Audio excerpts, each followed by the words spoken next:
భారతదేశ ఉప ప్రధాని డాక్టర్ బాబు జగజ్జీవన్ రావు దేశానికి అందించిన సేవలు చిరస్మరణీయమని బీజేపీ ఎస్సీ మోర్చా కాకినాడ జిల్లా అధ్యక్షులు ఏడిద కృష్ణ పేర్కొన్నారు. కాకినాడ రేచర్లపేట కలరాపాకల వీధిలో బీజేపీ ఈస్ట్ మండలం ఆధ్వర్యంలో డాక్టర్ బాబు జగజ్జీవన్ రావు 117వ జయంతి వేడుకలు ఘనంగా నిర్వహించారు.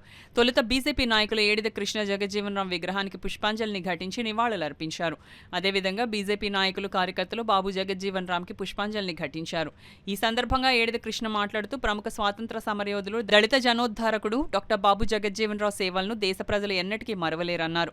ఈ కార్యక్రమంలో యువ మోర్చా నాయకులు రాచర్ల చిన్ని, నురుకుర్తి మూర్తి, శ్రీమంతుల బాబ్జీ, నురుకుర్తి శ్రీనివాసరావు, వేలంగి చిన్న, భాను, టీడీపీ నాయకులు ఏడిద శ్రీను, పోల్నాటి రాజేష్, దూలపల్లి చరణ్, కాకాడ శివ, జనసేన నాయకులు మల్లెల ప్రసాద్ కార్యకర్తలు పాల్గొన్నారు. ఏదైతే భారతదేశ ప్రధానమంత్రి నరేంద్ర మోడీ గారు ఏబిసిడి వర్గీకరణ కోసం ఏదైతే మన వర్గీకరణ అమలు జరిపిన సుప్రీంకోర్టు తీర్పు మేరకు ఈరోజు యావత్ మాదిగ ఉప కులాలు చెందిన ప్రతి ఒక్కరికి కూడా మన ప్రధానమంత్రి నరేంద్ర మోడీ గారికి ధన్యవాదాలు తెలుపుకుంటూ, అదేవిధంగా ఆంధ్రప్రదేశ్ రాష్ట్ర ముఖ్యమంత్రి వర్యులు నారా చంద్రబాబు నాయుడు గారికి ఈ రోజున ఆంధ్రప్రదేశ్ మాట ఇచ్చి మొట్టమొదటిగా మాట ఇచ్చిన మన నారా చంద్రబాబు నాయుడు గారు ఈ రోజున ఏబిసిడి వర్గీకరణకి ఇచ్చి మాదిగ ఉప కులాలకు కూడా న్యాయం చేసినందుకు చంద్రబాబు నాయుడు గారికి, అలాగే డిప్యూటీ సీఎం పవన్ కళ్యాణ్ గారికి కూడా మేము ధన్యవాదాలు తెలుపుకుంటున్నాము.